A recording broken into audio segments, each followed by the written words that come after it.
Good afternoon. Delighted to see you all. I'm David Satterfield, Director of the Baker Institute. We're very pleased both to have you here, but also to have a very distinguished and I think interesting panel to discuss an issue which may have been pushed off of the front page by the crisis in Gaza, by the war in Ukraine, by the disastrous civil war now underway both in Sudan and South Sudan, but nevertheless has profound implications for the Middle East, for Europe, for the United States. That is the future of Syria.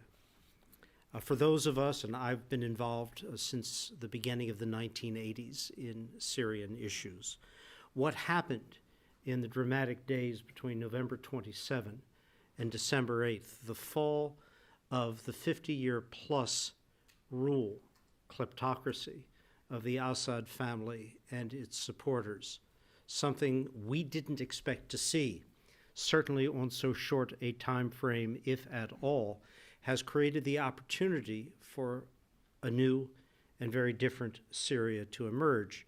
And discussions tonight are going to talk about that. But the complexities of seeing that new Syria emerge are enormous. The Syrian civil war, which broke out in 2011, broke out in the midst of a country devastated, broken, shattered by the criminal rule, the brutality of the Assad family and their associates. The family which, for at least the 30 years that preceded the outbreak of the civil war, had governed more as a gang than as a government, had stripped the country and its people of all they possessed, turning in the end to the production and distribution of narcotics as the only way of sustaining themselves. It was without question, and it's a point that I and many of my colleagues reiterate to all of our friends in the region and in Europe, undeniably a good thing that the Assads no longer rule Syria. Of that there should be no doubt, no regret expressed whatsoever. But what shape Syria now takes, whether it is one that is good for supportive of the long-suffering people of Syria, good for the region in terms of security and stability, and good ultimately for the interests of those countries hosting now, a primary topic of this discussion, the significant number of Syrians who have been displaced abroad, some 6 million at least, 7 million displaced internally, 6 million externally, in Europe, primarily Germany, in Lebanon, in Jordan, and then the largest number, some 3 million, in Turkey. What is their fate? What is required for them to come back to their country? Can Syria be stable enough, prosperous enough, evolve a civil society that allows those refugees out of the country and those who have been displaced inside to return to their homes? That's going to be discussed by our participants tonight. It matters. It matters for the United States which way this turns out, because I will remind, there are many thousands of ISIS fighters in detention in northeast Syria. What happens in Syria will ultimately affect whether or not those fighters, those terrorists, remain secured or not. ISIS never went away in Syria. ISIS remains a force in the deserts of eastern and northeastern Syria. That's a challenge which not just any new Syrian government, but the region and ultimately the United States are going to have to deal. So this is an impactful discussion. Our panel tonight includes Rena Corey, Assistant Professor, University of Illinois, Champaign-Urbana, Ibrahim al-Assil, Senior Fellow at the Middle East Institute, Professorial Lecturer at George Washington University, Natasha Hall, Senior Fellow, Center for Strategic and International Studies, and our moderator is our own Kelsey Norman. Kelsey is Fellow for the Middle East, Director of the Women's Rights, Human Rights, and Refugees Program here at the Baker Institute. So with those introductory remarks and challenges for your assessment predictions, including the issue of what is to be done now by the region, by the United States, by the international community, by the Security Council to address these challenges, I welcome you and turn over the discussion. Thank you all.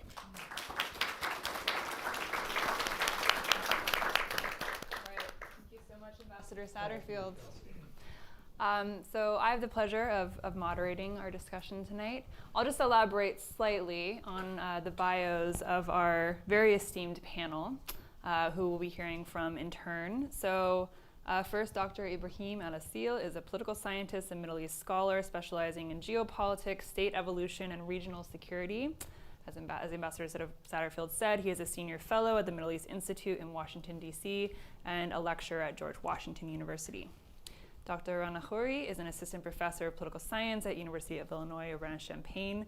Her forthcoming book, Civilizing Contention, International Aid in Syria's War, is based on interviews and immersive observation with Syrian activists and international aid workers in Jordan, Turkey, and Lebanon, coupled with original social media data. And that is coming out in November, right? Great, look for that. And then lastly, joining us via Zoom is Natasha Hall, a senior fellow with the Middle East program at the Center for Strategic and International Studies. She has over 15 years of experience as an analyst, researcher, and practitioner in complex humanitarian emergencies in conflict-affected areas, with a specialty in the Middle East, working most recently on the Syrian conflict. So we have a pretty packed program tonight. We'll hear sort of 8 to 10 minutes, maximum 10 minutes, from each of our speakers, framing this, further elaborating on the way that Ambassador Satterfield framed the discussion. I'll ask a few brief questions in a moderated discussion, and then we'll have time for a Q&A from all of you. So keep your questions in mind as we go along. And then lastly, we'll have closing remarks from Scott Key, who is co-founder and CEO of Every Shelter, our partner organization for this event. So without further ado, over to you, Ibrahim. Thanks so much, Kelsey, for having me again. I was here last year, and it was a pleasure. We discussed Syria when almost nobody was discussing Syria at that point. And it's great to be on a panel with Professor Khoury and Natasha Hall from DC. Both are really great experts on Syria. So I'm going to try to contribute something that matters a little bit next to Natasha and Rana. And I'm going to talk about the moment and what it meant to start with for Syrians when we talk about December 8th. And I do think that the fall of the Assad regime, the dynasty, the tyrant, the dictator, that really, if you look at it, it's kind of went unnoticed in all of the chaos of the news. Because we were, and rightly so, worried about what comes next. But I think we didn't appreciate the moment that Bashar al-Assad, that kind of regime, is a breed, it's a dying breed. It's all, like probably North Korea and a couple more countries around the world. Those dictators who rule, not only they try to take the public space, it's somewhere, it's like a mix between the worst aspects of communism and Nazism and Stasi way of ruling society, where they affect the life of the individuals in the tiny details of their daily life. Even if you want to have a celebration, if you want to plan a wedding at a hotel, you need the approval of the secret police. The Assad regime was everywhere. They destroyed the society. And that's actually something we will keep discussing throughout the discussion today, of that the Assad regime launched a war, as Ambassador Satterfield said, for decades against the Syrian society. And Syrians were trying to regain their freedom and rebuild their country. And today, after they actually got rid of Assad, the cost was very, very high. And when I went to Syria on December 11th, I went into my city, Damascus, I almost didn't know it. You know, it's people, and you see that mix of joy and sorrow. It's such a historic moment of people celebrating, and yet they suddenly start crying. They talk about people they lost, and they were not able to mourn in the quarter of the old city, I've seen a picture. A family said, we lost our kid in 1982. They were never able to say that out loud. He was killed in a prison. They finally were able to do that. So what's the state of the state in Syria today? So I talked a little bit about society. State institutions, also in the Levant and in Syria in particular, also went through very traumatic, I would say at least probably 200 years. We have 1830 Egyptian campaign, Ottoman Tanzimat, and then the war and the massacres of 1860s, World War I, World War II, French mandate, and then we got like maybe 10 years of relative peace after we got independence from France, and then the union with Egypt. Gamal Abdel Nasser, he banned all newspapers, all political parties, and the political life started to get suffocated. Up until 1980, the Assad dynasty totally controlled Syria. So all of that affected whatever is left of the state that collapsed on December 8th. So what's the good and what's the bad? Like what should we feel about that? Oh, probably there is a little bit of hope there. And what's really difficult in all of that image, and what we could say probably post-war situation inside Syria. I think I'll start with the concerns. I think the first concern is the government itself. And many points now, I'm going to look at them as a concern and probably from another angle as probably something that might be good. The government itself, it has a background, it's an Islamist, a jihadist background. They changed, they transformed over the years. We don't know how many of them actually transformed. So while we look at the top level of the leadership and we see that they significantly changed the rhetoric and their approach to government and society, we don't know how deep that change is, and we probably need a little bit more of time. The economy is destroyed. 90% of Syrians are below poverty lines, destruction everywhere. You look at whole towns and they are on the ground. So there's no place for refugees to even go back. And finally, it's a complicated neighborhood. It's not the easiest neighborhood to rebuild a state with all the geopolitical complexity between Turkey, Egypt and North Africa, Israel, Jordan, and then the Gulf states, Iraq and Iran, the Russian and the American role in the region. It's a really complicated neighborhood that any government, if to rebuild state institutions, there is a need to balance all those interests against each other. Okay, that's the very dark side of the story. What about, is there anything that should give us hope? I will start also with the government itself. I think having a strong leadership after a war is always very useful in conflict zones. Because in many places when the conflict is over and there is no leadership, you need time to generate that leadership. Regardless if it's good or bad leadership, at least a leadership that society can push against in the future. We have that in Syria today. There is Ahmed al-Shara, he's a powerful figure, he has people around him, and he has been able to rally a critical mass of the Syrian society around him. The second point is about the region itself as well. I think the region, while with all the complexity, it has evolved over the last, especially since 2011 onwards. So if you look at Turkey in the northern border, northern neighbor with the largest parts of the borders between Syria and Turkey, in 2013 and 14, Turkey clearly wanted to become a hegemon in Syria.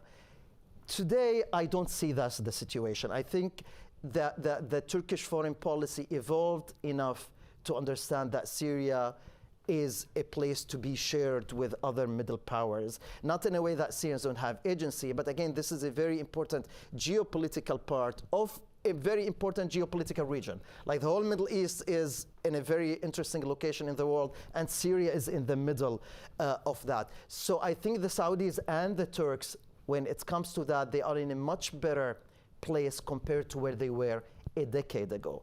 They are more constructive than destructive. Finally, on the regional point, I'll touch a little bit on Israel. I think that's still a missing and a complicated aspect, because while most Syrians are really war avoidant because they have lived a war, there is nothing romantic about a war, there's nothing good comes out of it, they don't want to be at war with anyone. So Russia and Iran supported the regime tooth and nail. They're like, Syrians, don't talk about that. They're like, we don't want to be at war with Iran, don't want to be at war with Russia, and don't want to be at war with Israel either. I don't think that's read the right way from the other side of the borders. Post-October 7th, security, heavy security lens, all of that, I think an opportunity is being missed there, because Syrian society and government, there is a good opportunity to move the Syrian-Israeli relationship in a different direction. But I think so far the policy from the Israeli side, clearly they don't get the picture the way I talked about it. And there is also the point that gives me hope, is the will of Syrians.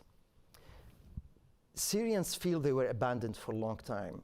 And that, in a way, gave them a sense of ownership for the situation inside Syria. Because Assad wasn't toppled because of a foreign invasion. The Syrians themselves did it.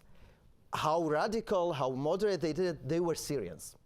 And Syrians feel they did it, they actually faced all the challenges, and they got a chance to rebuild this country. So while there are so many divisions inside Syria, whenever you talk about rebuilding, every two Syrians agree on that. They're like, yes, this should be our priority. We got a chance, and probably it's our last chance to have Syria together. Let's take it. Final point is the position of the international community. So also this could be seen as negative and positive. The negative part, that there is no appetite to offer Syrians any support. We are at a point where like the Gulf and international donors, and we know that the aid programs of the United States are being brutally slashed back. But from a different angle, the same issue, that means nobody is going to impose on Syrians what they should do now. And maybe that would allow them to go through their own experiments and learn from it. The same way Americans did, and British did, and French did, when no one else came and told them you have to be a democracy. They evolved organically. In my part of the world, we never got that chance because of different interventions, good and bad, like different points of history. I think this actually might allow Syrians now, so to conclude with this point, what could be done, Ambassador Satterfield asked, I think nobody's gonna do the job that Syrians should do. But at least to create conditions where it's more likely for this experiment to move in a positive direction.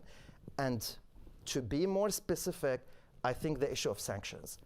Releasing sanctions or allowing other countries to work with Syria, that would at least allow the middle class to grow again, allow people to go back and push against the government, and that will make it more likely for something good to come out of the whole Syrian story.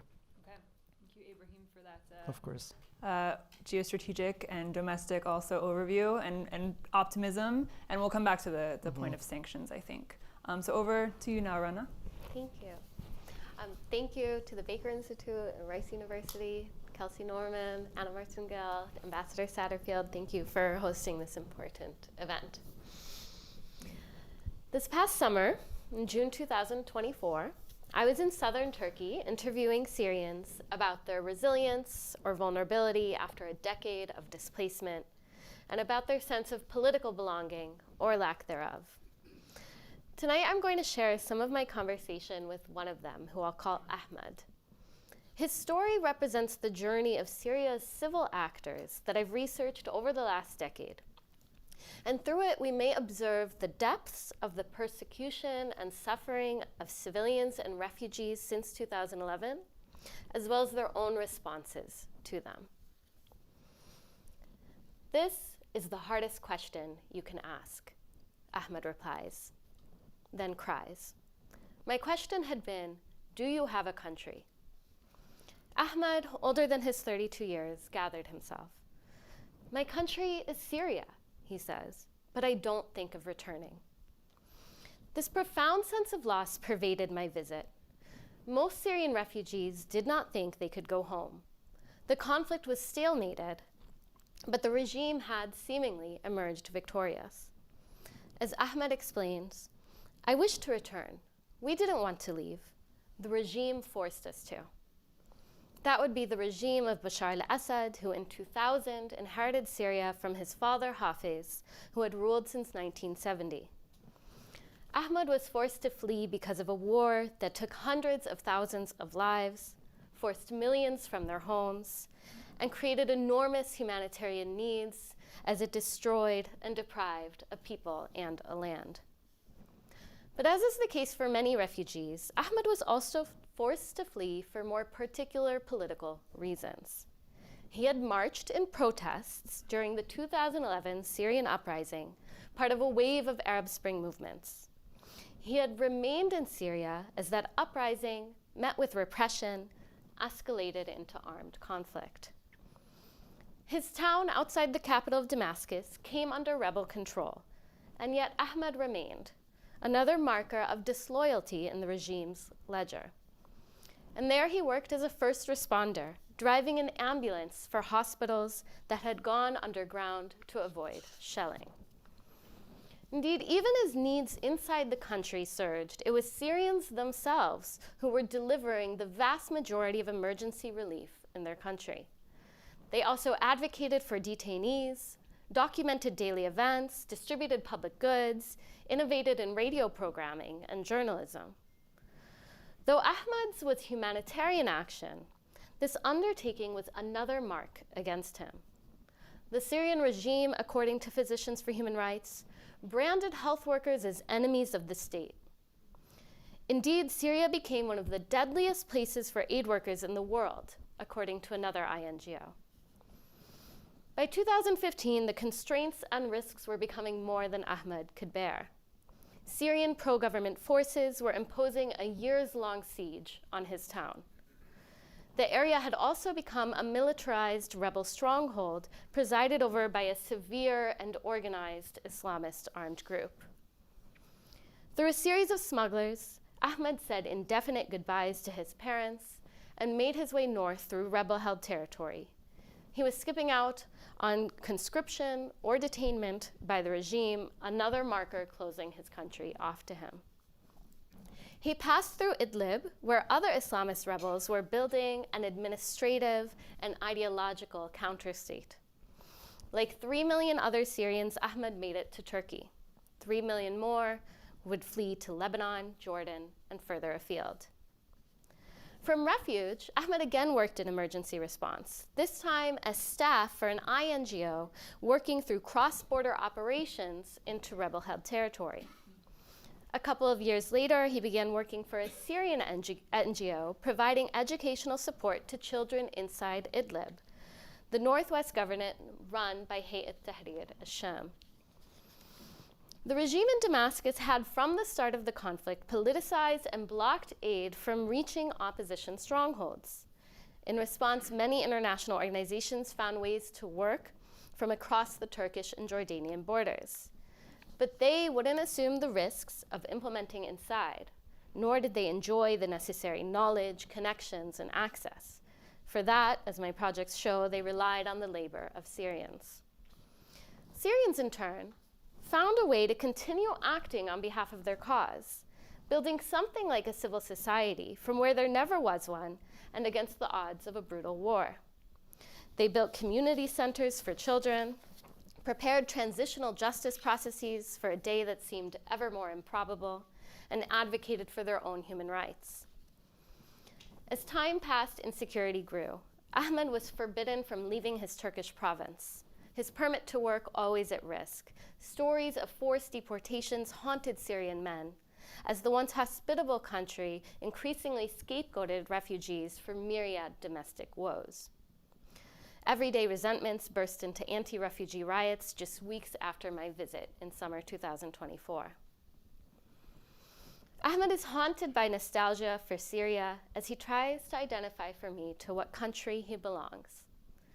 Maybe one day, he says, in the future, if the regime falls, if there's a new government in Syria, I will return.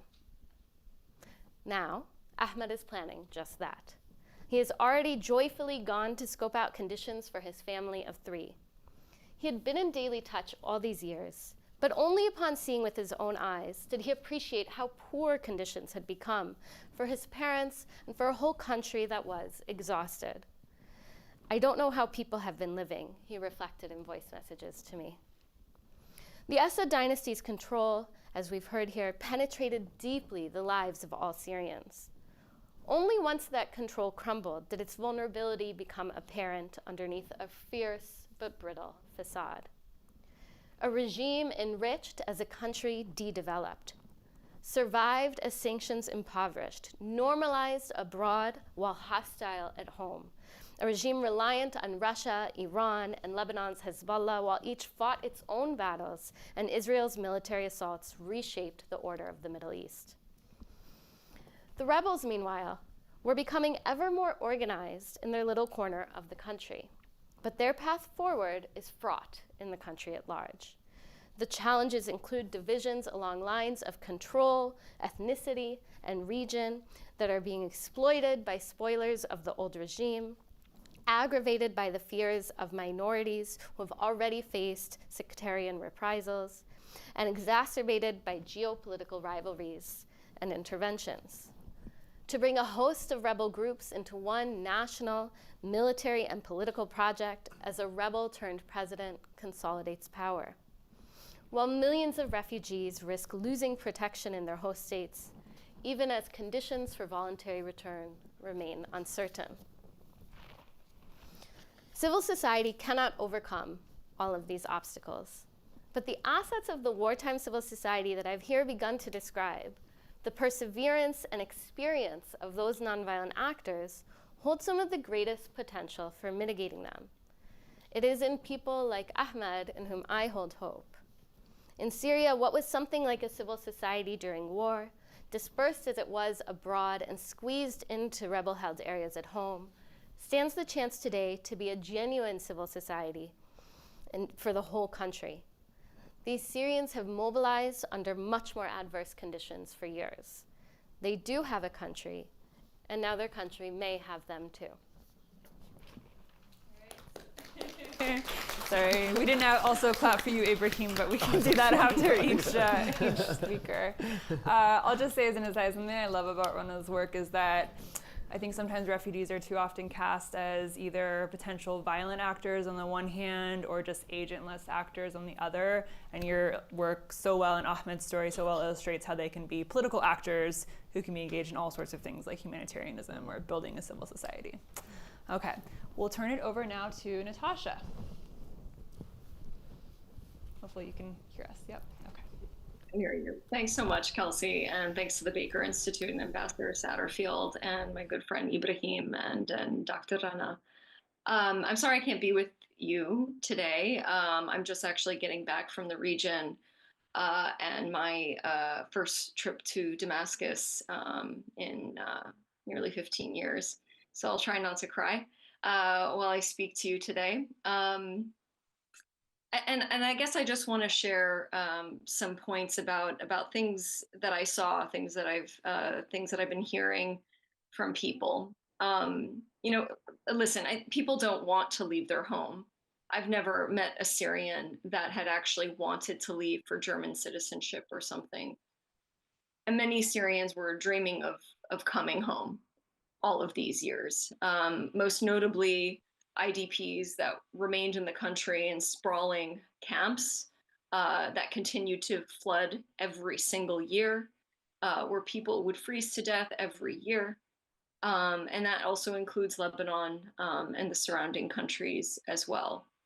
And I mean, my friend Ibrahim, not the Ibrahim you see on stage, a different one, who's been in Syria throughout the war, he has returned to check in on his village, which has been completely destroyed and looted, down to just the edges of the houses. So most of the roofs are gone.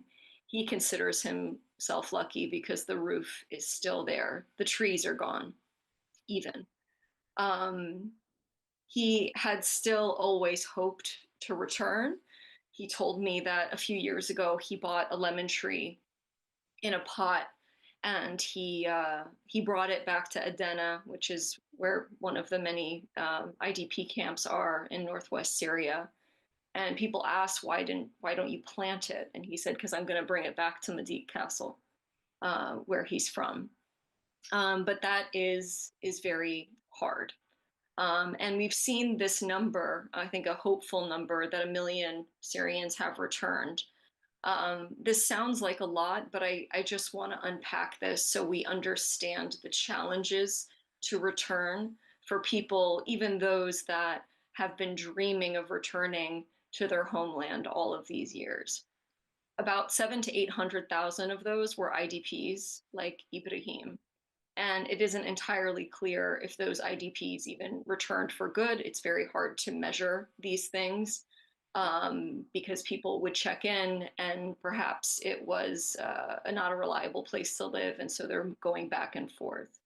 Around 200 to 300,000 refugees returned, but a lot of this was actually due to the ongoing war in neighboring Lebanon.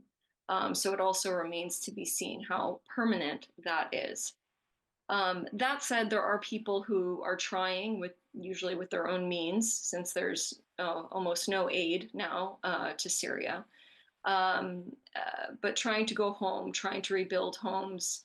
And there's certainly a construction boom going on in certain areas, often with people using bits of rubble to rebuild. And in places like Yarmouk that I just saw, there are just a couple of families living in completely bombed out homes, which makes me actually quite worried about them. Many more, of course, have returned to visit if their immigration status allowed, like my friend Ibrahim, who went back right away, that's there with you on the stage. And there was a lot of this momentum after the fall of Assad. You know, Syrians and also people, including me, just wanted to come back immediately, see how things were, smell the air again. But for many, I think reality hit, even for those people that have the freedom to potentially go back and forth. It's hard to overestimate the dire sort of economic situation. And also the fact that many have started a life in new countries. We talk about 6 million refugees. That number has remained for years now. And we know people have children. So the figure is likely far higher, but that also means that children have started lives in different countries. Some of them don't speak Arabic or don't speak it well anymore because their German or their Turkish is better. And many, of course, don't have the immigration status or the economic means that affords even a check-in to see how things are going in Syria. And there are very few people who have risked their immigration status to see about an uncertain future in Syria. That said, there is a massive opportunity here. I mean, recent polling suggests that more people than ever see return as a possibility in the short term. That means within the next 12 months. That said, that's only about 25% still. And, you know, of course, this is why it was always ludicrous to be normalizing with Assad in the hope that people returned, because Assad's tactic was to ensure that no one could return. And to do this, entire neighborhoods were demolished and looted. You know, I talked about Yarmouk, but places like Jobar as well that I visited, we knew that these places were in ruins, but I think what was so stunning about seeing it in person is that it wasn't just ruins and rubble. It was literally just cement. There wasn't a tile, there wasn't a piece of wood, there wasn't ceramic, there wasn't metal. Everything had been stripped and looted from these places to ensure that people could not return. I went back to try to find a friend's home in Yarmouk the other week, and it's impossible. The landmark Palestine hospital in the neighborhood has been stripped of nothing, and it's just impossible to see any even semblance of familiarity in these places. And in some places, the remnants of the groups that helped the regime do this are actually still present. So I think the threat is still there as well. And as I'm sure, you know, Ibrahim and others can speak to, we know that electricity is down 2 to 3 hours a day. the new government had tried to up the hours of electricity, especially after taking places like Aleppo City, in order to inspire goodwill. But quickly, those services returned to normal levels because of the sanctions and because Syria has lost Iranian oil imports and is going through a liquidity crisis right now, which is why it's actually had to resort to actually making amends with Russia, unbelievably so, in order to deal with that liquidity crisis and get some energy into the country for basic services. Water quality is struggling. Most of the people I know who have gone back to Syria have gotten sick at least once. It's because water and sanitation infrastructure has not really been rehabilitated for years. And so, speaking of water, low rainfall this year portends very, very low harvests, which could also add to the food security issue. And on top of that, I think there's a lot of uncertainty about security within the country. Now, I've always said, and I continue to say to this day, the thing that makes me optimistic about Syria is Syrians, and the thing that makes me pessimistic is external forces. And so I think that that's kind of what we're seeing today. We're seeing a lot of external forces that don't necessarily want to rely on the current government as it stands, seeking to potentially sow division in the country, not putting all of their eggs in that basket. But we're seeing others become emboldened as a result. And there is a potential of a civil war. We're basically one massacre away from everything spiraling out of control. And the current administration does not have the resources to secure the country. Just days ago, some of you might know that Rami Makhlouf, a sort of infamous Assad regime crony, who made a lot of money from human misery, posted a video announcing the formation of a force of 150,000 fighters, reserves of the same number, and popular committees, or I guess what we would know as Shibiha, of up to 1 million to quote unquote defend the coastal areas. These were sort of the bastions of Assad regime support. And in the meantime, as Ibrahim also alluded to, Israel continues to attack Syria and the remaining military resources, again, for a country that doesn't have the alliances or the freedom to acquire new material or to train or pay existing soldiers and police. And yet, amidst all of this uncertainty, we're hearing officials in Austria and Denmark and Bulgaria and Turkey publicly discussing plans to repatriate Syrian refugees. Others, including France and Germany, Norway, the Netherlands, I can go on, Belgium, Sweden, Greece, have all frozen asylum applications from Syria. And they're also reconsidering how they litigate asylum applications that are ongoing. Since many refugees, their fear of persecution, which is the basis for asylum or refugee status, was the Assad regime. Obviously, there are many legal reasons that you could substitute for the Assad regime, including all of the ongoing uncertainty and the violence that we've seen break out from time to time in different pockets of the country. We know how hard this is, and I'm going to be perhaps a little bit more pessimistic. A RAND study found that most never go back to their home countries, most refugees. Since the end of World War II, in fact, only about 30% of those displaced by conflicts returned home, even a full decade after the conflict was over. And I really want to emphasize here in closing that I think forcing return could also backfire, not just from a legal perspective, but I think also from a strategic perspective. Syria doesn't have the means to support people in the country as is. And that's with remittances from those who fled during the war. Now, it's hard to tally remittances, but we're talking about probably at least $2 billion, which is basically the entirety of aid that was provided to Syria on an annual basis until US aid was dismantled. And you take that away, again, along with $1 billion from the United States typically per year. and reduced aid budgets across the board. And it really isn't clear to me how Syria would absorb more people with less money, sanctions, and now a government designated as a foreign terrorist organization.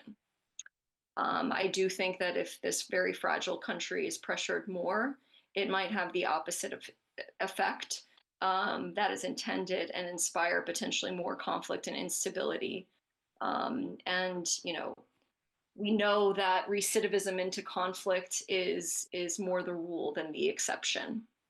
And so I think luckily the answer is pretty clear. There's nothing that is certain, but there's certainly a lot that can be done to encourage stabilization, inspire more returns gradually, and more importantly, I think stability to prevent actually more displacement in the future. I don't think US aid, unfortunately, is coming back anytime soon. And of course, European budgets have been slashed as well. But in this tumultuous world, I think Ibrahim is right in saying that the international community, and specifically the United States, is clearly not ready to meet this historic moment, which is very unfortunate because I do think that window of opportunity is going to close very quickly. But what they could do is get out of the way of development, get out of the way of Syrians that could organically develop, as Ibrahim mentioned. And that includes sanctions on financial and economic sectors being lifted or alleviated. That means reconsidering the foreign terrorist designation. That means that the rules of engagement with the government shouldn't just be solely based on security issues, as we've seen from letters from this administration to the current administration in Syria. But the rules of engagement should also be a checklist on inclusive governance. I think the continued security emphasis would require security assistance to ensure that other sanctioned actors like the Russians don't fill the vacuum. And I also think that influential actors like the US, perhaps only the US, has a big role to play in preventing external forces from dividing and weakening the country. I think all of these things could promote investment, encourage remittances, supporting IDPs to return and invest in reconstruction where refugees might not have the desire or ability to do so in the near term. And then this could set the stage for more returns, especially from places like Lebanon or those still in refugee camps in the neighboring countries. And I think allowing people with tenuous immigration status chances to return is also very important because if you reestablish this link with Syria, then you promote remittances, you potentially promote further investment, a reinvigoration of civil society, as Dr. Khoury mentioned. And that means providing very clear information to refugees in neighboring countries on what their status might be if they do return. So I guess my final plea is not to force returns, but there is a way to encourage investment and ensure a more stable and prosperous Syria so that we don't see further displacement and we do see a reinvigoration of the economy and then potentially returns in the future for Syrians to rebuild their country. Thank you. So much, Natasha. There's so much to unpack there, and I want to get to questions from all of you. I'll just ask like one quick question maybe for each of you, and then we'll turn it over to the Q&A. Okay. So Ibrahim, first, if you could come back to this issue that several of you have mentioned on sanctions. Can you talk a little bit about what the impediments are, why the U.S. has still not lifted sanctions in the vein of some European countries, and whether the conditions that are being put forward by the U.S. are reasonable or achievable? Just a little bit more about that difficulty. So sanctions, just to, help also the audience understand what it means to when I went to Syria, I wanted to open my email and I couldn't. It said that Gmail is unavailable in your country. So imagine if you want to do any type of work or business or study or do anything like that. If you want to just transfer money like Venmo, you can't. By the way, even in the US, if you write Syria in the description, most likely your bank, I don't know, tap into Syrians, they will stop. They will Get locked actually, out of Venmo. your account. They're like, there is something about Syria, and they don't want to be accountable. And banks, they are always risk averse. So sanctions are brutal. And then private sector, usually they don't. If sanctions are here, they stop here because they want to make sure they don't actually get any close to that. And sanctions have been imposed in Syria since late 70s. Because of the regime and its activities and supporting terrorism and its regional policy, human rights violations, for so many reasons, sanctions kept accumulating on Syria for decades. Now that government is gone. But sanctions, they are designed in a way, in a very tough way, to make sure every day is worse than the day before. So the regime fell on December 8th, but situation today is much worse because that's what sanctions do. That's what they are designed to do, is to make it worse than the day before. So the regime is gone, but Syrians inherited those very, very heavy sanctions. Nothing could be done, very difficult to build, very difficult to rebuild the middle class, to work on the destruction so refugees can go back to their countries. So I think it makes sense for a policy. Probably the United States is not going to help Syria, but at least do not suffocate Syria. Like, do not prevent others from trying to help. Do not prevent Syrians from trying to transfer money and help maybe Syrians who are still there to establish small businesses and rebuild that economy. Without lifting sanctions, Syria will collapse again. If we lift sanctions, there is a chance. We don't know where things would go. There are so many variables we're talking about, but at least it might. But if we don't lift sanctions, Syria will collapse again, and that will also, like, as it happened before, so I'm going to say in Syria, for the whole regional also security, it will affect that as well. Okay. Maybe, Rona, if you want to also pick up on that point, how have sanctions impacted Syrian civil society, and what does Syrian civil society need now to prosper, whether it's the diaspora or people within Syria? Thank you. So this incredible transitional moment for Syria happened at the same time as these drastic cuts to USAID, as well as cuts that have been rolling back from Europe over the last few years. It would be, as I indicated in my remarks about Ahmed, international organizations and Syrian organizations were working hand in hand over these crisis years.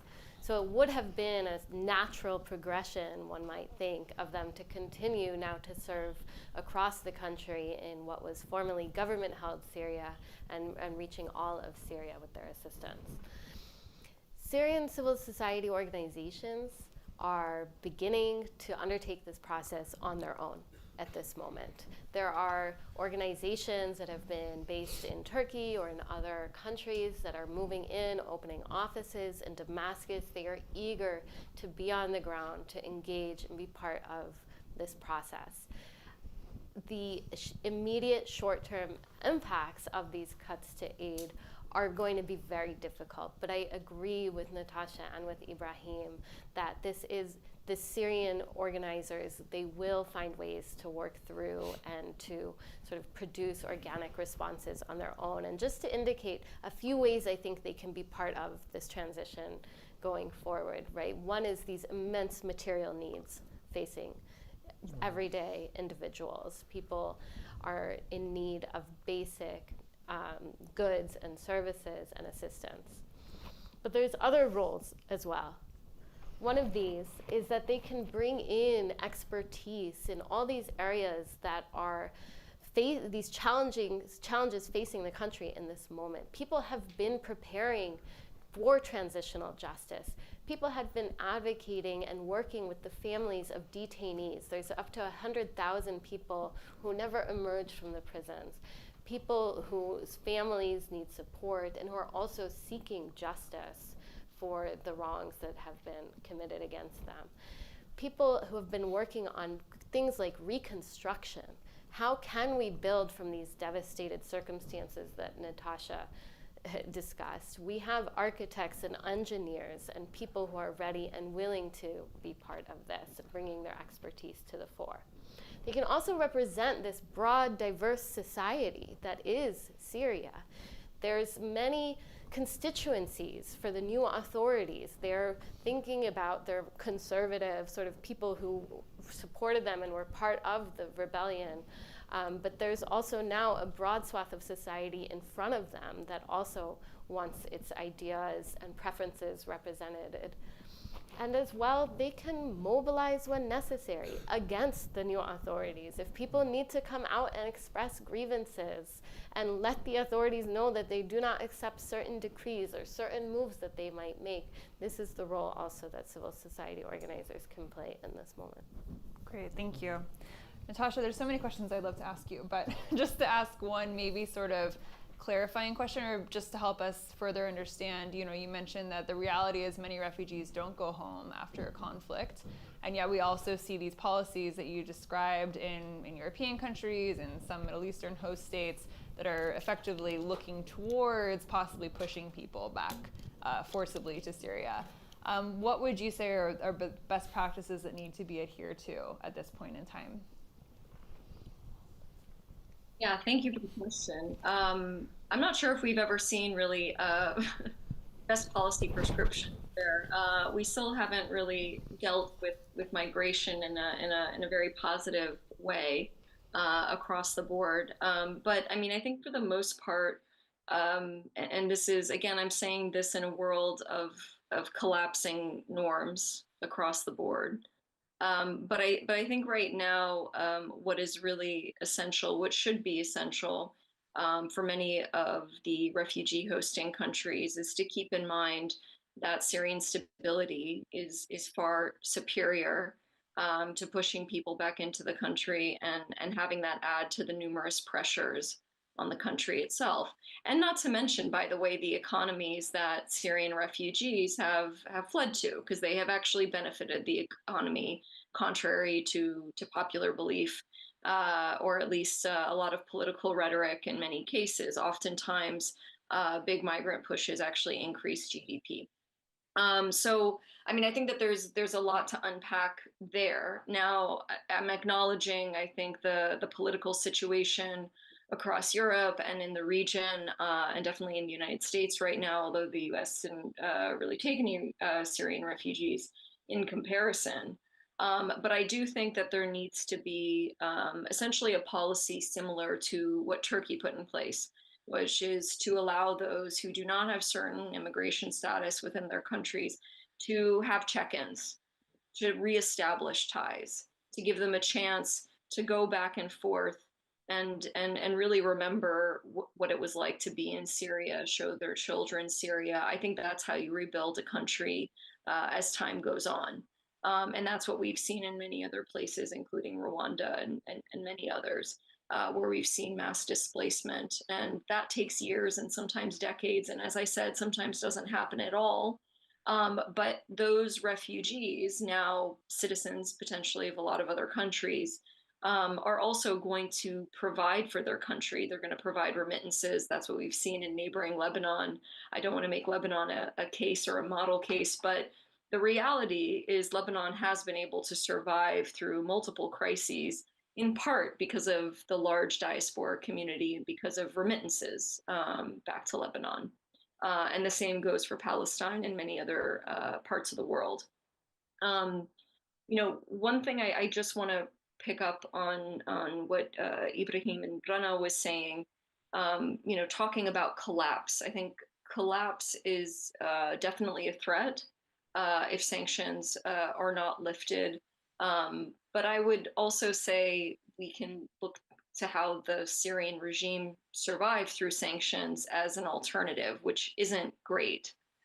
So it's either collapse or it's reaching out to other actors that the United States has sanctioned, which we've already seen. And it's engaging in narco trafficking, potentially amongst other kinds of trafficking. I mean, what we saw with the Assad regime is essentially a downtrodden state that allowed a lot of its henchmen to exploit every inch of the country until there was nothing left. And Rana alluded to the disappearances. the disappearances were a big money-making industry for the Syrian regime. We forget that. Families were put on hold. They were extracted for bribes for years and years so that they could get proof of life or potentially get their relatives or loved ones released. I talked a bit about places that were completely looted and destroyed. This was another money-making industry.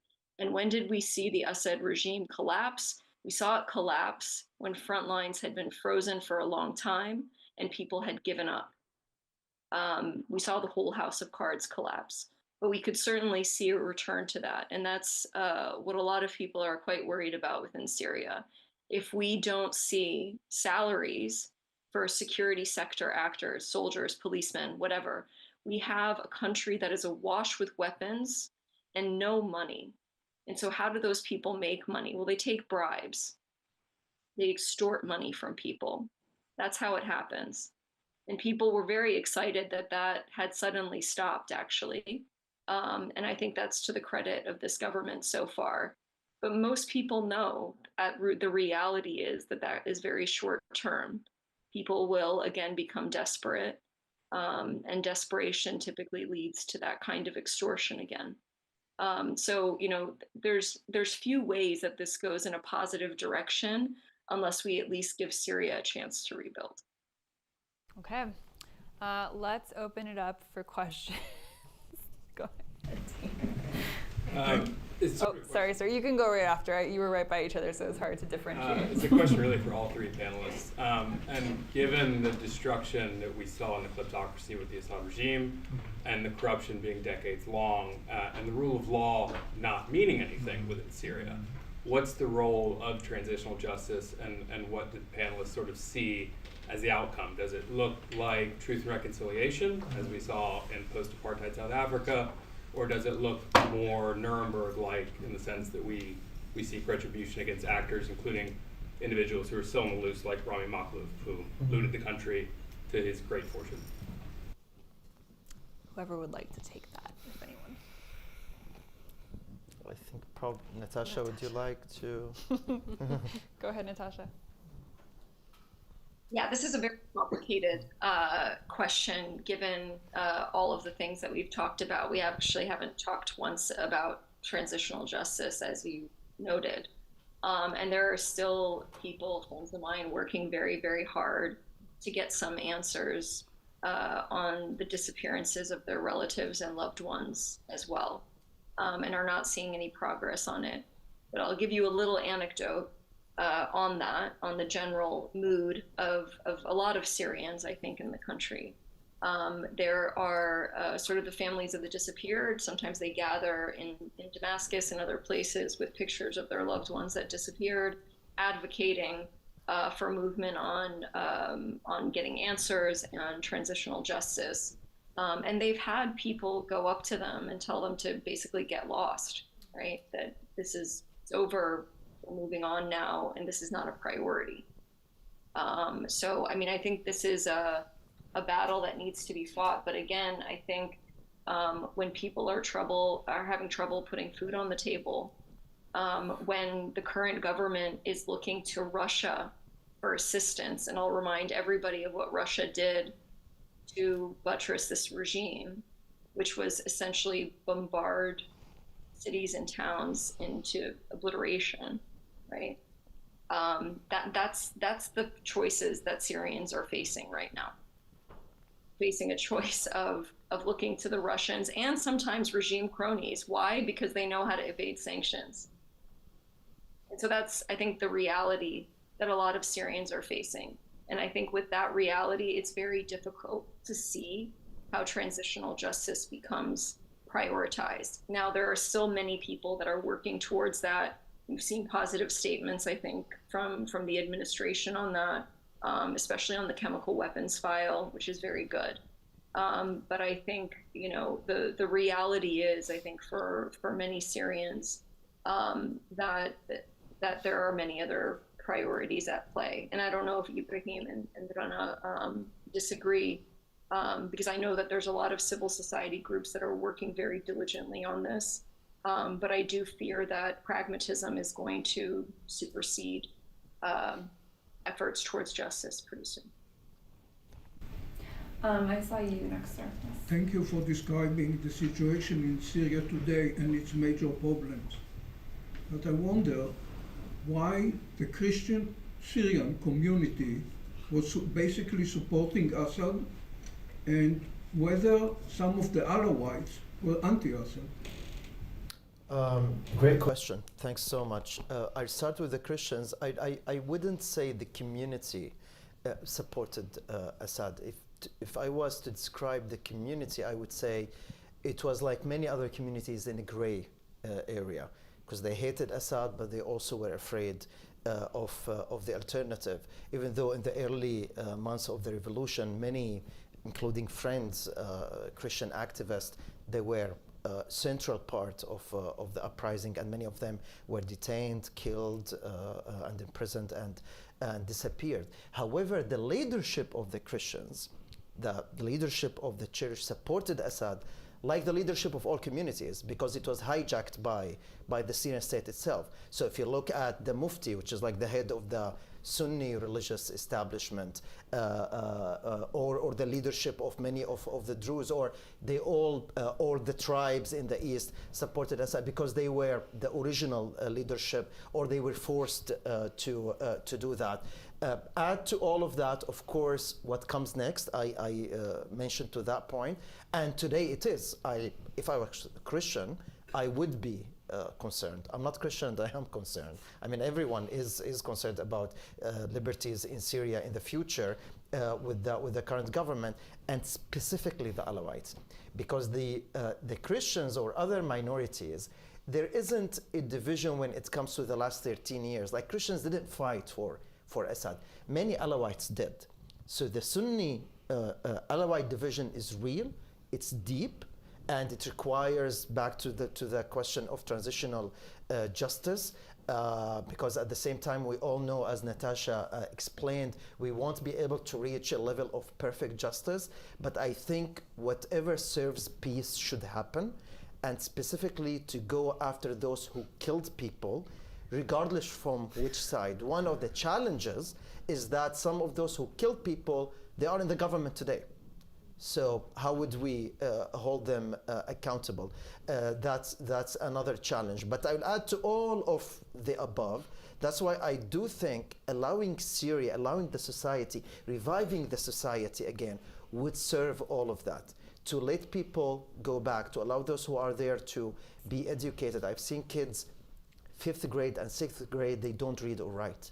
They didn't have schools for years. So all of that would actually help the communal peace that I heard in your question about the Christians, the Alawites, the relationship with the Kurds, the relationship with many Sunnis, who they are not traditional Sunnis, and they are also like, they have so many concerns. I hope that answered your question. I think you were next up there, sir. Mm-hmm.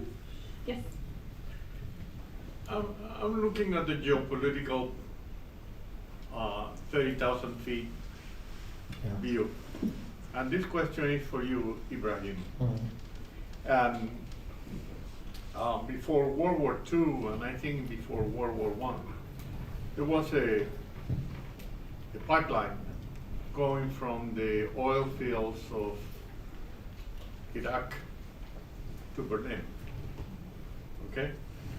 Right now, from the oil fields of Iraq to here, you have to go through the Strait of Hormuz, and you have the Houthis and the Yemenis, and you have the Saudis, and you have a very precarious position there. So what's the solution to all that? You put a pipeline from the oil fields of Iraq to the Mediterranean. But what is in between? Syria or Lebanon? You can put the port in Syria, or you can put the port in Lebanon, you can put the port in Turkey. But Syria is the logical position. So what if you are a Russian dictator? Well, you would oppose that, because there's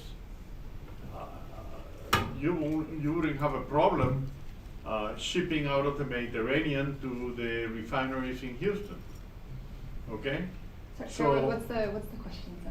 What the question is, what we are seeing is a major geopolitical play and how we're going to solve it. Yeah.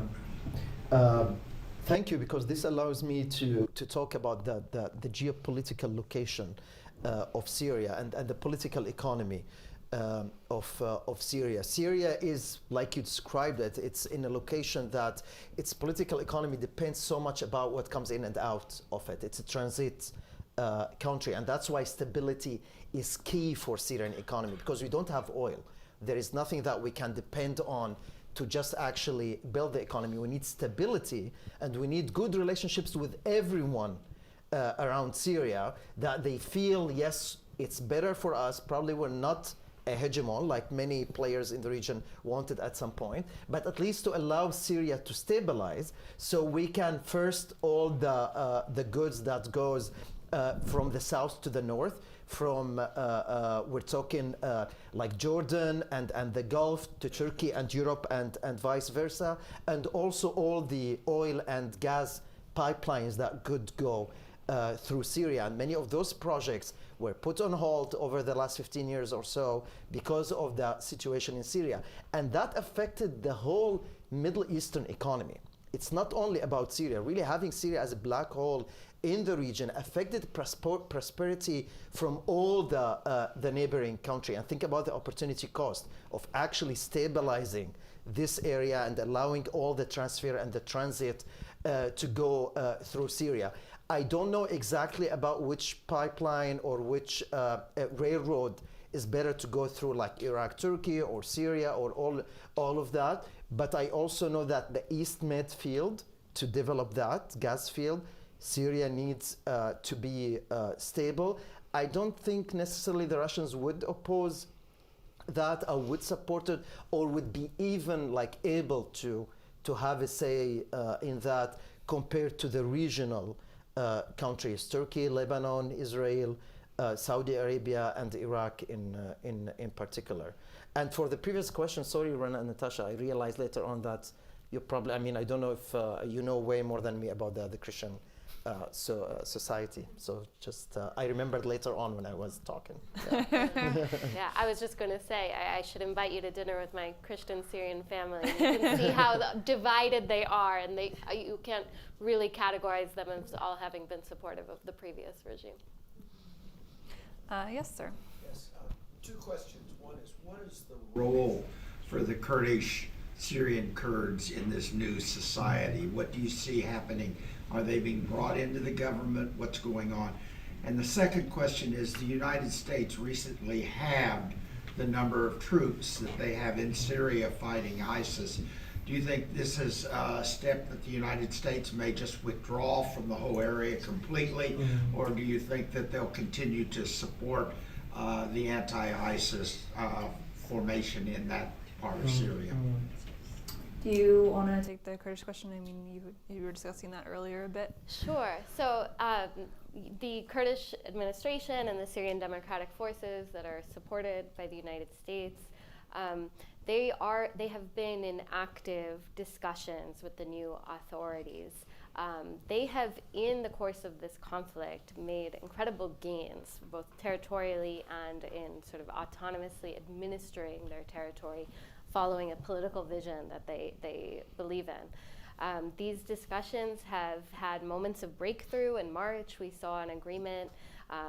I believe that the new authorities in Damascus, as well as the Kurdish authorities, want to work this out. They want to see a future in which they are part of Syria together, especially given the sort of Turkish threat to the Kurdish areas, and as well as the potential withdrawal of the United States, which is sort of writing on the wall that it's going to happen eventually. And these discussions, I think, are very difficult, because what seems to, the sort of semblance of autonomy that they might want to hold on to is very antithetical to the desires of the new authorities in Damascus. have this distaste and distrust for decentralization. And so how we sort of ultimately overcome this, I'm not sure if one of my fellow panelists know, but I'm not, you know. Do you want to add anything, Natasha, to either question, or the Kurdish question or the U.S. troop question? Yeah, I mean, a little bit on the decentralization part. We've seen the SDF go back and forth, and that's because they have the card of ISIS fighters and U.S. support. It is, I think, concluded that the U.S. will draw down troops, but that will be basically the status quo ante, because they lifted the number of troops with all of the turmoil in the region. So basically, they're going back to 900 potentially. I don't see them as potentially withdrawing at this point. I think it was too much turmoil and uncertainty. Certainly wouldn't make U.S.'s ally Israel very happy. But I mean, I think in terms of the Kurds, I think they are going to hold on to this card of the ISIS prisons for as long as they can, because they know it's their biggest card in a future Syria. Now, with regards to decentralization, I don't know many governments that would be okay with, several pockets of their country being run by separate militias. I just think that's a fact. I think a state's job is to monopolize the use of violence and to secure the country. And so what we're seeing now is a lot of the actors that may potentially lose, or they think they might lose in a future Syria, suddenly, trying to rise up. And I mentioned the Rami Makhlouf video.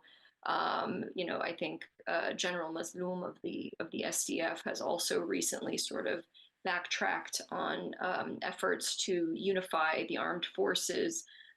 There are specific members, not all members of the Druze leadership, that are doing the same.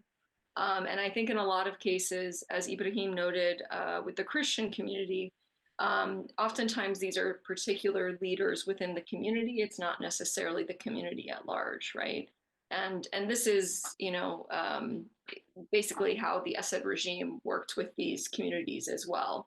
They would sort of elevate one leader, work with him, give him the spoils of war, and then the rest of the community didn't really matter. And I think that's kind of what you're seeing today. So we have to be really careful when we talk about what the community wants, and what specific people in leadership positions within these communities want as well, because essentially these are just different warring parties that essentially for 14 years of war have become warring parties. I don't know if that makes sense, but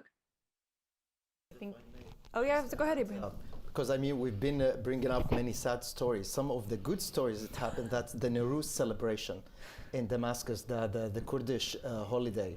They celebrated in Damascus publicly for the first time in 6 or 7 decades. They were dancing, the Kurdish flags were out there. Other Syrians genuinely were very curious to understand what's going on, because many of our Kurdish friends, we didn't even know they were Kurds. Many Kurds in Syria under the Assad rule, they couldn't use their Kurdish names in public. They can't, of course, use Kurdish language. All of that could lead to imprisonment and disappearance. That was gone. This Nowruz, look up the videos in Damascus. It was beautiful, it was colorful, and the scene of Syrians getting to know each other and talk to each other, and the post I've seen of people saying, oh, like my classmates were Kurds and they're celebrating that. I never knew that. It was something that gives lots of hope. That's wonderful.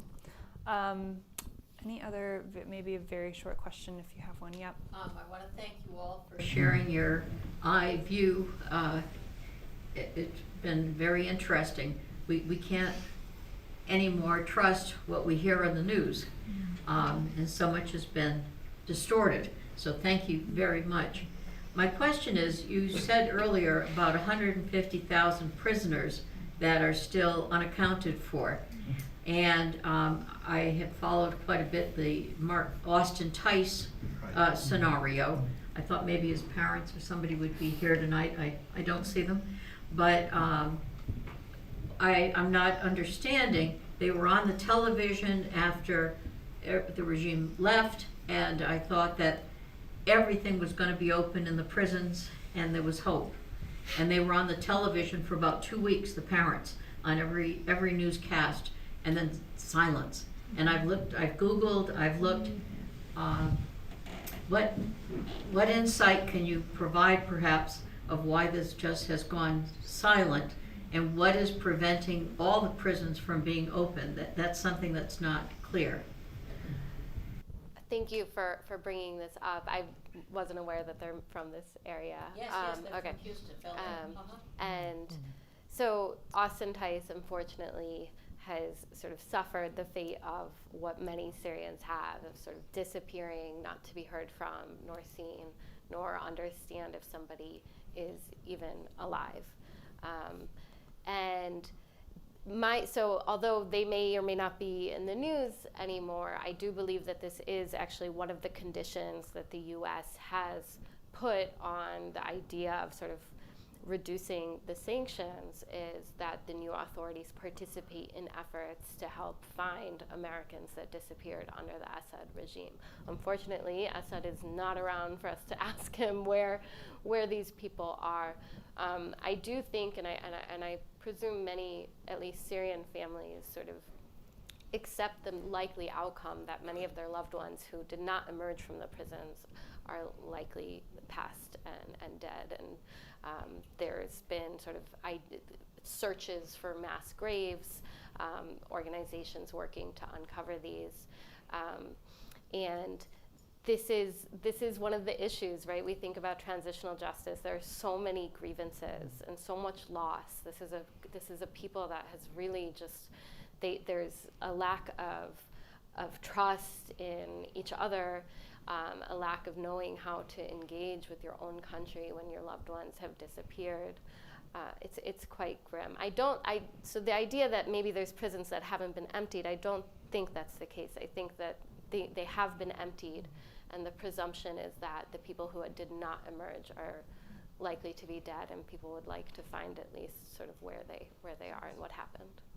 Yeah, President al-Shara, the new Syrian president, met with the mother of Austin Tice, and they've been trying, because all prisons were cleared, but they were, in the first few weeks, we were not sure if they are private prisons, sometimes like in the farm of an officer or something like that. They used to take people, imprison them, and torture them there. But at this point, there are more than 100,000 people, and I think most Syrians know at least one of them, that we don't know what happened to them. And I think the technical and the medical and legal capabilities, we don't have it in Syria, for the mass graves to look at the DNA and try to link. And that's something actually many European countries can really help with. And final point to Austin himself, Syrians have, to your point about the media, Syrians have lots of respect to journalists who used to go to Syria, try to cover that. Because at some point, they were our voice to the world. And Austin Tice is among those people who really, Syrians have immense respect to him. Okay, I want to make sure to leave enough time for our closing remarks. So just to say a couple words. So Every Shelter is our partner organization for this event. And if you don't know them yet, there's a booth outside. You can learn more. They're an incredible organization, actually based here in Houston, but they do global work. And they've worked to improve the shelter and the homes that refugees live in for extended periods of time. So Syrians, many were in displacement for more than a decade, right? So trying to find a way to make temporary shelters into actual homes. That's what this organization does. So I'll invite Scott Key to come up and just say a few closing remarks for us.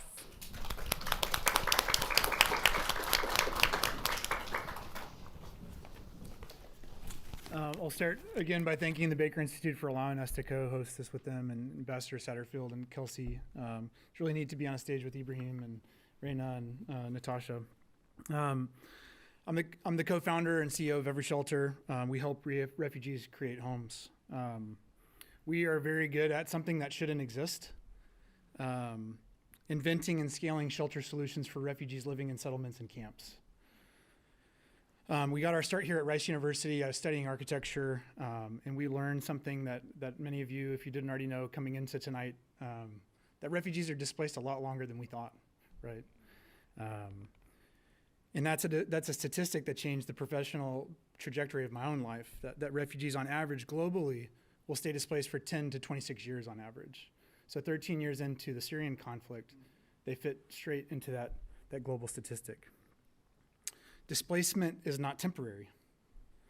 If I ask you tonight to close your eyes and imagine a refugee shelter, probably the image that comes into your mind was not designed for decades of displacement, right? It wasn't designed, it was not adequate for the realities that refugees face. Like Natasha mentioned, when we were students, we also learned that many Syrians were freezing to death in the middle of the night. We learned that they primarily lived in dirt floors in settlements. And so we saw it as students to design a solution to solve both things. We invented and scaled a product that you can see in the lobby called Emergency Floor. It's a temporary, I'll put temporary in quotes, tile that allowed families to transform a dirt floor into an insulated clean floor. Over the years, we've installed over 1 million square feet of our flooring in Turkey and Lebanon and inside Syria. Like Raina mentioned, working cross-border with the labor of Syrians helping their own people. We've helped prevent tens of thousands from freezing at nighttime. We've helped prevent their children from suffering from parasitic infections and diarrhea.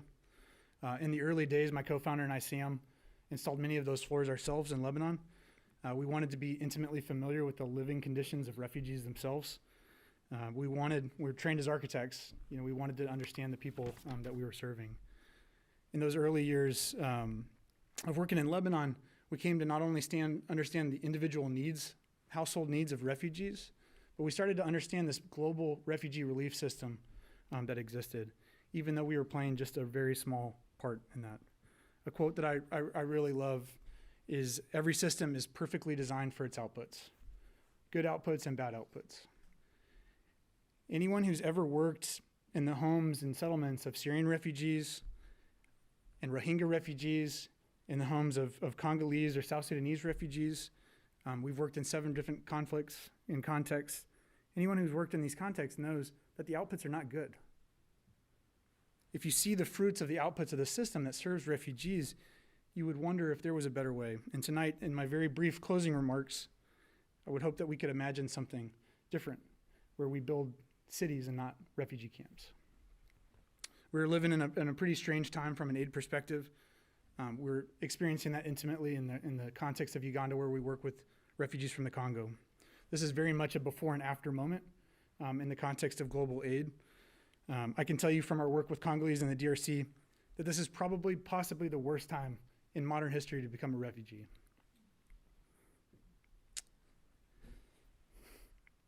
Despite the current reality, I'm a deeply optimistic person. I want to invite us to imagine something bigger, bolder, in a time where we're tearing down a lot of things and reverting away from norms to cast a vision as we're experiencing a clean break from what has been. Can refugee relief move past survival, which is the system that we've seen, just the preservation of human life? Can we create systems where refugees don't have to hit pause on their lives? What if the areas where refugees fled were not built as camps, but as cities, or refugees could in fact find a safe place in their own country to find refuge? I've been quite interested in a concept within, a precedent within refugee relief called safe harbors, where the international community preserves a place within the boundaries of a country for refugees to flee, so that they don't actually technically need to become refugees. They don't need to cross a border. I could spend half an hour talking about why it's important not to cross a border. I'll say this, that 86% of refugees globally live in developing countries. To put that another way, developing countries are bearing the burden of hosting refugees globally. In the early days of the work, Lebanon is a country of 4 million people. At its height, it was hosting 1.8 million Syrian refugees. That is on top of 700 Palestinians who were already living there. So to put that another way, 1 in every 3 people in their country was not a citizen. So it's easy and right to be disgusted by the policies that Lebanon had erected in our time of working there towards Syrian refugees. It's easy and right to be disgusted by the bulldozing of settlements that we saw when a refugee chose to improve their home. It's easy to be disgusted by the agricultural exploitation that we saw of refugees, but the fuller and honest challenges of being a host country to host millions of refugees without adequate international assistance have to be a factor in imagining a new system. But what if there were no more host countries, or at least no more refugee camps, no more refugees having to cross borders at all? We're crossing them only to be warehoused in environments that are closed off without adequate opportunity for livelihoods, shelter, and education. When you're a refugee, as many of our panelists have mentioned, you leave behind your job, your culture, your neighbors, your community. You go to a place where you have fewer opportunities, where you don't have the full exercise of your rights. Many refugees who live in camp are not allowed to leave them. Imagining alternatives to refugee camps is not just fanciful thinking. I believe in an age where the number of refugees increase year over year, it's imperative that we think about this. So if we can go back to 2011 at the beginning of the Syrian conflict, knowing 3 variables, that millions of Syrians would be refugees displaced for 14 years, 13, 14 years, that $40 to $60 billion of aid would be spent assisting refugees. And tonight we'll imagine that we've created a safe harbor within inside Syria or an urban area and not a camp in Jordan. What would we design instead? We wouldn't have sent aid as stopgap measures. We wouldn't have kept replacing tarps that only last 3 to 6 months and patching tents. We wouldn't have attempted to create fragile, ultimately meaningless livelihood projects in Turkey and Lebanon. We would have built a city if we had $40 to $60 billion. We would have invited displaced factory owners from Damascus to restart their factories. And we would have used that funding as a loan or as a grant. We would have invited construction workers, skilled construction workers who understand the preferences of their people, who understand the climate and the materials, to build not shelters, but actual homes. We would have invited bakers and teachers and shopkeepers, not to wait, but to rebuild. We would have created an economy and not a continuous emergency like we've seen. I said at the beginning, my organization is good at something that shouldn't exist. Our temporary floors in many cases have lasted over 8 years. We make tarps that last 5 to 10 years, not 3 to 6 months. But we could have invited Syrians to build permanent homes and communities from the start. Right now, Syrians face another impossible choice, as a lot of the panelists tonight have elaborated on. Do we return home? What home is there to return to? What's needed is an economy, is jobs, likely foreign investment. It might feel foolish to speculate in the way that I am tonight, maybe naive sounding, honestly. It might feel hopeless given the isolationist tendencies that it seems like most countries are really adopting right now. I'm not a politician, I'm not a diplomat, I'm trained as an architect. As a practitioner, whenever the world decides that it's time to have a collective vision again for displaced people, I hope we'll choose something different. I hope we won't reset the old systems that we've been perpetuating for decades. Systems where tarps wear out every 3 to 6 months for refugees, the only barrier they have between themselves and the outside world. Systems that leave refugees in a state of purgatory for decades. Where $40 to $60 billion spent later, we have nothing of permanence to show for it. Instead of endlessly trying to make refugees self-reliant in places where they can't even exercise their right, where host communities see them as competition for scarce jobs, we could build something durable, something that lasts, something that as a civil war or conflict ends, isn't asking, is it time for the refugee to go home? But instead, we could say, here is a city built by Syrians themselves, with our help, already alive, already strong, ready to become a center for national recovery or a lasting home in a place that used to be a foreign land.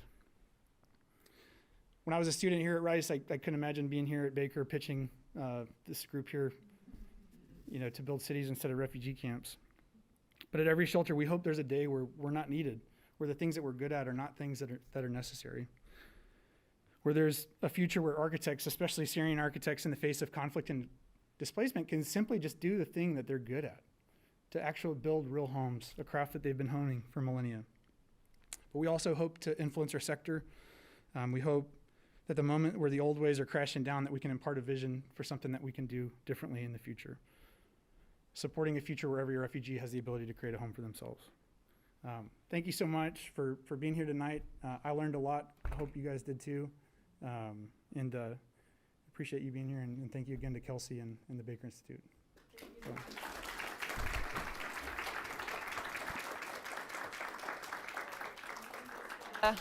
One more round of applause for our panelists. And thank you also to our unsung hero, Anna Martin Gill, our research manager who organized this event. and our AV and events team and our photographer, as always. Please come and join us for more events this spring and into the next academic year. Thank you, everybody.